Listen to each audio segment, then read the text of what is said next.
Are you coming back to school with me? We could have done it all so easily. Hi, my name is Craig Thompson-Wood. I'm your host on Teaching with Board Games, here today to take a look at Hoot Owl Hoot by Peacable Kingdom. Now, before I get into the game too much, I want to just say that Peacable Kingdom is a company that makes a lot of great kids games for very young kids, and they have a lot of great things about them. They are all cooperative games. They're very conscientious on environmental things, so that they make sure that all the materials are made from recycled things. There's no plastics or anything like that, and all the inks are like a vegetable-based ink. So everything is very good for the environment. If you want more information about Peacable Kingdom, I have done a publisher review on them where I've looked at them as a publisher, and I'll leave a link for that one in the comment section below, so you might want to check that one out as well. But for now, I'm going to jump straight into the Take It to the Table, show you how the game is played, and then I will come back for the report card.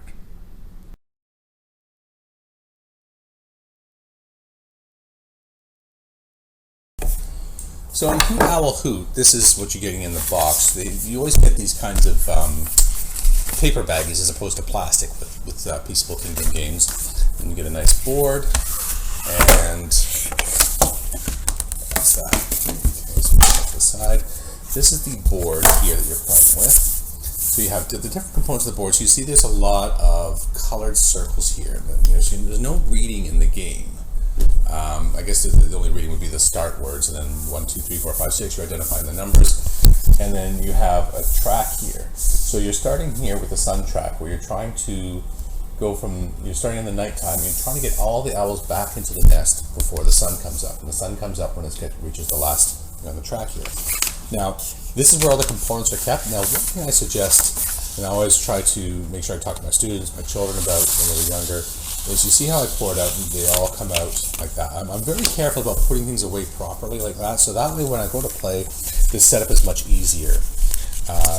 All the pieces are there, so now the setup time is, it takes far less time to just conscientiously put it away properly than throwing it all in the box and have to sort out all these cards so that they are, some are face up, some are face down, and blah blah blah. It's just, this way it's much better. Now so you have these different cards, and you see some of them have suns on them, and some of them have colors, and that's going to be the base of the game. Now, you have different levels of difficulty too, which is one thing I thought was kind of cool in the game. So I'm just going to put the sun track up here, so the sun starts over here. Okay. Now, you can play with different numbers of owls, so in an easy difficulty, you have like 3 owls here, in a harder game, and in the hardest game, you have all of the owls in all of the spaces. So I'll show you how that works. And so so that's not determined on the number of players. You can play this as a 2-player game or 4-player game, 3-player game, whatever. And I don't think really it matters. I mean, if you had maybe like a 5th person sort of giving some ideas, but you probably just want to limit that 5th person to not having any cards, perhaps. But more people could be helping with the decision making. And I'm just going to stick that in the middle here. Okay, so I'm going to play this as though it's a 3-person game. Let's see, I'll move this over so it stays on camera. And we're going to go 1, 2, 3, 1, 2, 3, 1, 2, 3. Each person gets 3 cards. Now, person 1 is looking at their cards. Remember, this is all cooperative, so you don't have to hide the cards. In fact, you want to share your information. Now, when you have the cards, you want these circle ones, the colored ones, but you don't want the sun. The sun is bad. When you have a sun card, you must play it. So I'm playing the sun card, and the sun goes forward. This is the time tracker. When the sun reaches this side, if all the owls have not made it into the nest, then you have lost. So that person has that. So next turn, they're going to be okay. They're going to be able to play a card. This one, so they have a sun card as well. So they have to move the sun tracker forward, take their cards. They'll be able to play next turn. And then this person plays the sun, and oh, good. One of the games I played, these 2 players, I was always playing 3 players. They were stuck for like 7 turns in a row or something. Maybe not 7 turns in a row, but they just kept getting sun cards, turn after turn after turn. They couldn't do anything, and sometimes they had 2 sun cards. And it was just like, ugh. There was just I could just imagine a poor kid being so frustrated by that. But so coming back to the first player now, and we're looking at, I have blue, yellow, and red. So I'm going to move one of these owls to the thing. So now if I were to move any one of these owls to the blue, it's only going to come to there. So to make my maximum distance, I'm going to play the yellow card, and I'm going to move this owl all the way from back here, so it's going to jump leapfrog over all these owls and go to the next yellow space. Okay, and then I'm going to draw another card, and then I have green, purple, purple. So same thing here. I'll do the same thing here, where I'll go green to green. Take another card. And then I've got yellow, red, green. So I mean, I could go yellow to yellow, but then this one's going too far ahead, and you really want to keep them bunched because then they can use each other to move up more. So yellow, red, green. So I could even go like this one to the next green, which would be all the way up here. I mean, that's not terrible. And I might just do that. I mean, I know I'm saying don't go too far forward, but you know, just showing you the potential of what you can do there. And so play is going to continue in such a way until you get something where all the owls start to gather around this spot up here. And then at this time, what you're doing when somebody's playing, so say we have orange, well, what I'll do is I'll take the one who's furthest away. There is no more orange, so they're just going to proceed forward until they've gone to the nest. And then they get another card. And then, you know, like this sun card, so they're going to have to move it forward as before. So then again, purple, that last purple space is taken out. So yeah, maybe keep that front owl there as long as I can. So purple, another card, and then green, and you know, see they start, they also go into the nest. If you can get all the owls into the nest before this tracker reaches the front, the top of the sun track, then you've won. If it reaches the sun track before all the owls have made it into the nest, then everybody loses. Remember, it's a cooperative game. It's all or nothing. Either everybody wins or nobody wins. So it's a team effort, and that's really important. And that is how you play Hoot Owl Hoot.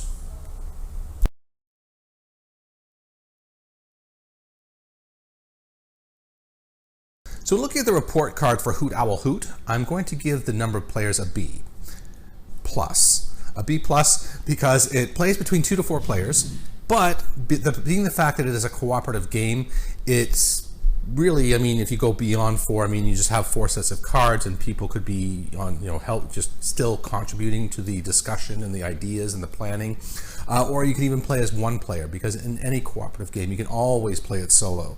I mean, I played it solo a few times now just to get a sense of the game and know what it's about. So yeah, definitely can. So with that kind of flexibility, 2 to 4 is your B, but because it's cooperative and, you know, really could go a little bit above if you wanted to, B plus for sure.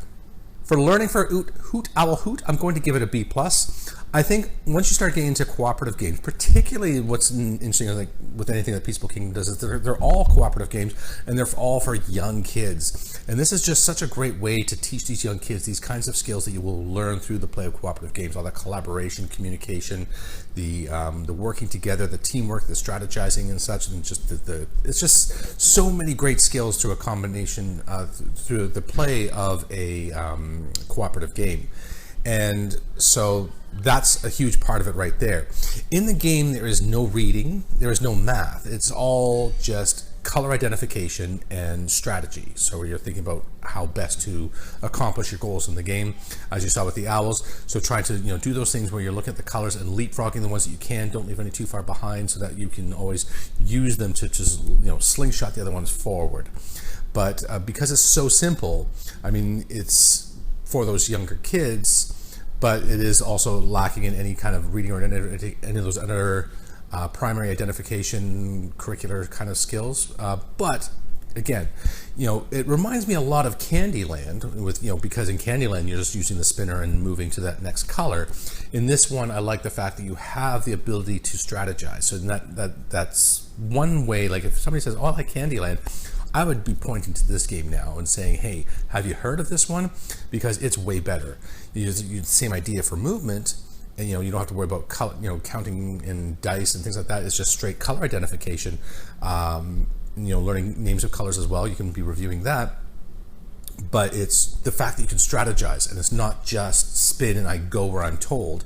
This is, I have decisions to make here. I have the ability to do better or worse depending on the quality of my decisions. I mean, not the kids are going to think that high level, but it's there. And in playing with maybe an adult or something, the adult can help them to understand how to strategize and such. So there's some really good learning here for this one.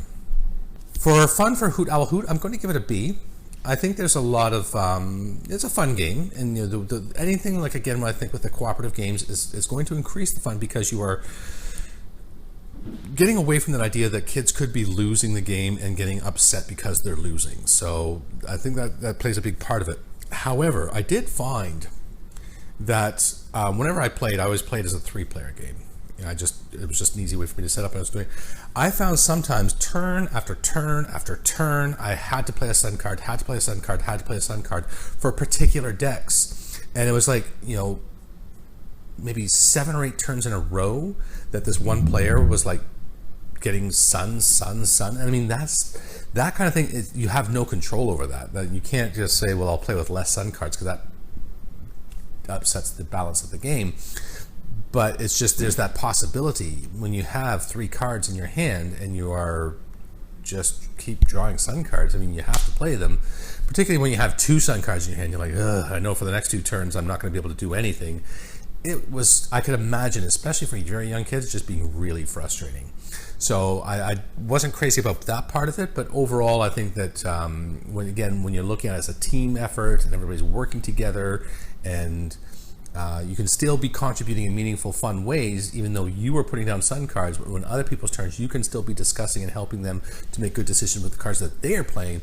It kind of balances out a little bit, but I would just, yeah, I mean, it is what it is, because it has to happen. You need that, you know, way to, you know, what is the mechanic of the game that you're fighting against in a cooperative game. So yeah, but it's just, there is that potential, like I say, for those turns of many turns in a row of nothingness. For time for Hoot Owl Hoot, I'm going to give it a B. It plays, what does it say, 15 minutes? Yeah, 15 minutes. And it's about 15 minutes when I played. And I think that, you know, unless there's like some adult at the table who's trying to over-strategize and overthink things and analysis paralysis, whatever. I mean, I think as kids playing, I think 50 minutes is definitely, and again, with kids, I think 50 minutes is about the upper limit of the time that they're going to have for the attention span to play a game like this. So I think that's really well done. I think that's great. So, and the setup's very easy. Shuffle up the cards, dealing them out, and you're pretty much good to go. So very quick setup and cleanup, and the playtime is very quick too. For cost for Hoot Owl Hoot, I'm going to give it a B. I'm seeing it only in places right now in Canada. I looked in different stores. Level Up Games doesn't have it, but the only place I did see it retail would be in Indigo. So Indigo has it for like $23. Now, if I was to be doing something like this, like myself, I always like to support the smaller local game stores. So I'd be talking to X Planet or Level Up Games and seeing what they can do for me. Would they be able to get this game in? And then, even if I'm paying $1 or $2 more, I would still, me personally, I would rather do that and, you know, pay an extra $1 or $2 and support a friendly local game store rather than, you know, a big company like Indigo. So. But that's up to you. I mean, you can look at other places as well for it, but this is just where I'm seeing it in Canada here. And I think that as prices go for that, so like $23 for a game like this, I think it's definitely worth it. You're going to be, you know, getting several plays out of it for sure. I think that kids will enjoy this kind of thing, and particularly if you're playing with them. And I think, you know, that starts to give you your money's worth. Again, you look at like a night at the movies, how much that's going to cost you, and that's just like a couple hours. This one you're going to get several plays out of and some quality time together as a family. So I think it's definitely worth the $23 you're going to be paying for it. All right, let me take you to my final thoughts.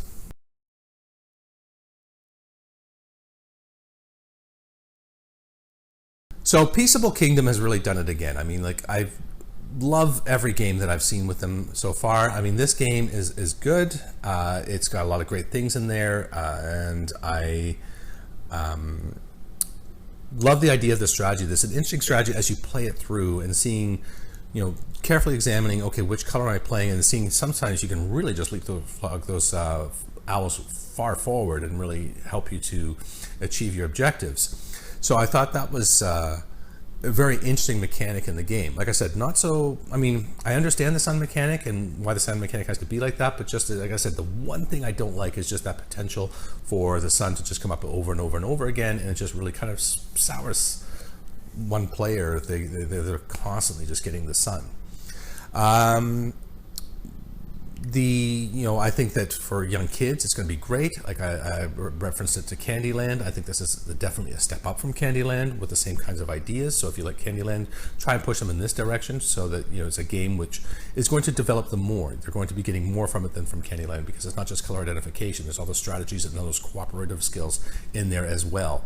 So I think that's a big bonus.